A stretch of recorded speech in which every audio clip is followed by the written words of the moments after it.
Uhali gani mtazamaji wa Gift Online TV. Rais wa Yanga Engineer Hersi Said ameanza kuonyesha dhamira ya kufanya maboresho makubwa ndani ya kikosi hicho kuelekea msimu wa 2026-2027, huku taarifa zikieleza kuwa baadhi ya usajili wa wachezaji wapya tayari umekamilika kwa siri kubwa sana. Taarifa zinazoendelea kusambaa mitandaoni zinaeleza kuwa viongozi wa Yanga upo kwenye mkakati wa kujenga kikosi mara zaidi kitakachochukua na ushindani mkubwa ndani ya nchi na kwenye michuano ya kimataifa baada ya kubaini changamoto zitakazojitokeza katika baadhi ya mechi za msimu huu. Inaelezwa kuwa maboresho hayo yatagusa eneo moja pekee, bali yatahusisha karibu kila idara muhimu ndani ya timu. Yanga inatajwa kuangalia uwezekano wa kuongeza nguvu kwenye safu ya ulinzi, kiungo, ushambuliaji pamoja na nafasi ya goalkeeper ikiwa itakuwa na ulazima wa kufanya hivyo. Chanzo cha karibu na klabu hiyo kimeeleza kuwa Hersi amekuwa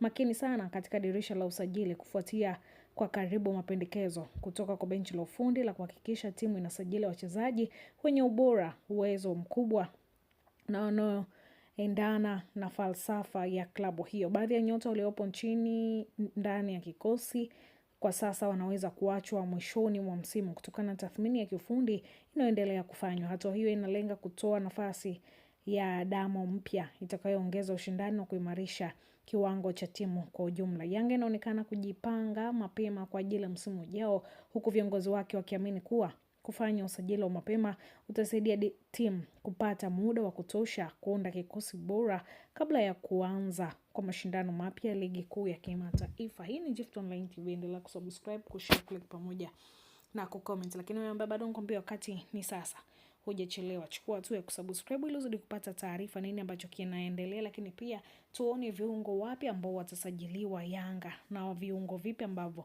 watatolewa. Mimi na wewe hatujui nani atatolewa, lakini ukibaki na Gift Online TV, hope utapata kile ambacho unastahili kupata.